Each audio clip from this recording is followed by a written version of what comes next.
I'd like to refer to 3 quotes by prophets. While I'm reading these quotes that will be projected on the screen, I'd like you girls to guess in your minds who the prophet was that said them and what was the year in which they were said. Quote number 1. Speaking in a session of October General Conference, this prophet said, "I have another matter that weighs upon my mind with respect to the women, and more particularly with regard to the manner in which they dress. Never, perhaps, at least within the period of my life, and I've lived in the world nearly 75 years, never, I say within the period of my life and experience, have I seen such obscene, uncleanly, impure, and suggestive fashions of women's dress as I see today. Some of them are abominable. I lift my voice against these audacious practices and these infamous fashions." Who do you think it was? When did he say it? 1913. Does that sound like someone could have said that today? Now the second quote, quote number 2, the words of another prophet in General Conference. "I'm ashamed as I walk the streets of our cities at the lack of modesty in the dresses, not only of our young people, but our mothers and even grandmothers. I will rejoice when there shall come over this land again an increased respect for the sacredness of the body and a willingness on the part of our good, pure, upright ladies to dress themselves in a more becoming manner." Who was it? When was it? Heber J. Grant, 1926. Quote number 3. "Be modest.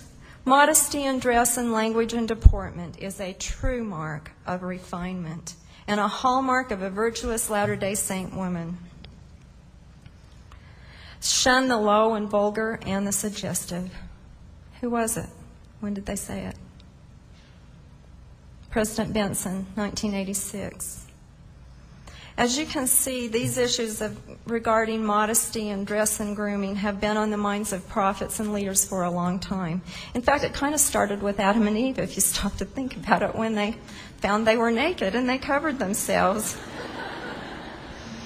And we seem to need constant reminders that our bodies are temples of God and we should treat them as such.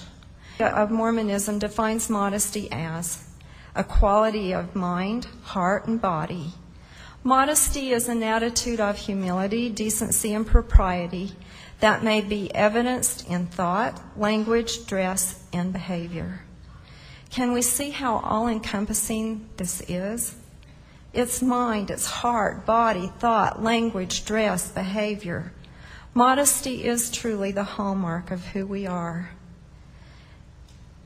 In the pamphlet for the Strength of Youth, it says under the heading of dress and appearance, "Servants of God have always counseled his children to dress modestly, to show respect for him and for others.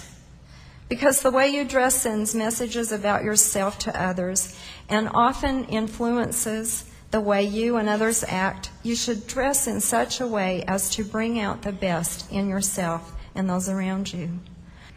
More than 71 years ago, Elder Melvin J. Ballard said this, "The most precious thing that a girl has is her modesty. And if she preserves this in dress and speech and action, it will arm and protect her as nothing else will. But let her lose her modesty, and she becomes a victim of those who pursue her, as the hare is of the hound, and she will not be able to stand unless she preserves her modesty." Please, let's all remember the motto from Young Women and also from the Relief Society Declaration: stand for truth and righteousness. Elder Bruce R. McConkie has said, "Modesty in dress is one of the identifying characteristics of saints. It is an aid in preserving chastity and an outward sign that the modest person is imbued with humility, decency, and propriety." Propriety is appropriateness. Immodesty in dress is worldly, excites passions and lusts, places undue emphasis on sex and lewdness, and frequently encourages and invites petting and other immoral practices. It is an outward sign that the immodest person has become hardened to the finer sensitivities of the Spirit and been overcome by a spirit of vanity and pride. Of all the creations of the Almighty, there is none more beautiful, none more inspiring than a lovely daughter of God, who walks in virtue with an understanding of why she should do so, who honors and respects her body as a thing sacred and divine, who cultivates her mind and constantly enlarges the horizon of her understanding, who nurtures her spirit with everlasting truth.